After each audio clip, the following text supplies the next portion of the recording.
সংলাপ শোনাচ্ছে, বাচিক বাচিক নিয়ে এত কিছু হচ্ছে। তো আমরা বাদল বাদলজি কইনাতে পাখি টাখি সবকিছু ছিল, ব্যঙ্গমা ব্যঙ্গমী সব ভয়েসে মানুষরা করতো। এবং ওই ব্যঙ্গমা ব্যঙ্গমীটা যখন নাটক শুরু হয়েছিল তখন আমি করতাম, আমি অত বড় পাঠটা করতাম, আবার ওটাও করতাম। তো পরে আবার একটা মেয়েকে তুলে ওটা, যেহেতু আমি অত বড় পাঠটা করি তার চাপটা নিতে পারবো না, সেটা দৃশ্যটা এরকম ছিল যে কাটা হচ্ছে, মনাপুতা মানে মনাচ্যুত, তার ছেলে নাতি পুতি সব এসে একটা জঙ্গলে কাঠ কাটছে, গানের মধ্যে দিয়ে এটা শুরু হয়, সেই গানটা গাওয়া হচ্ছে। সেই গানের মধ্যে থেকে দেখা যাচ্ছে যে গাছে ব্যঙ্গমা ব্যঙ্গমী, মা ব্যঙ্গমা ব্যঙ্গমী আর বাচ্চা ছানা, তার দুটো ছানা কথা হচ্ছে। মা এটা নিচে এক দুটো পকেট অপারেট হতো, আর পেছন দিকে দাঁড়িয়ে এটা বোখার মতো ছিল, সেটা পরে দাঁড়িয়ে কথাগুলো বলে। সেটা ছিল এরকম,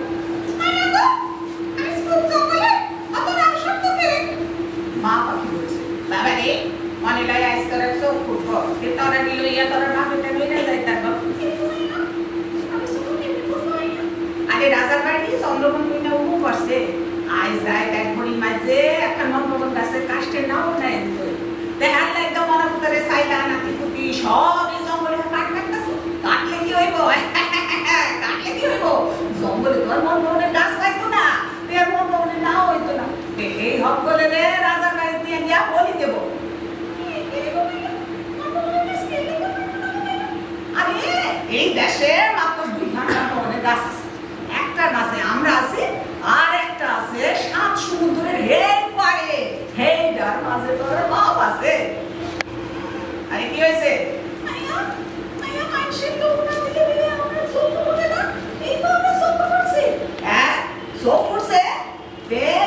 মনে লয় কোনো ফিরের কাম।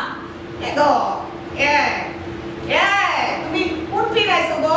ততক্ষণে দেখা যায় মনাচুতার আঙুল কেটে বাচ্চাদের চোখে রক্ত লাগিয়েছে। নিচ থেকে মনাপুতা বলে, ফিরনা ফিরনা, আমি মনাপুতা। মনাপুতা তুমি কি চাও? আমি তো ওই মোর পাবনের গাছটা চাই, এর লাইগা আঙুল কাইটা বাচ্চাদের চোখে লোক লাগাইছি।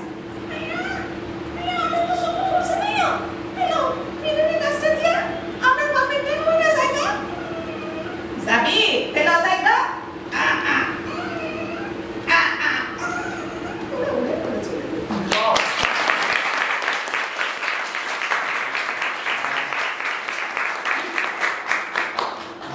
ঠান্ডা পড়ছে আর তার বাড়াবো না। খুব ভালো গেল, যেটুকুনি গেল খুব সুন্দর গেল, যেটুকুনি সময়ে আমরা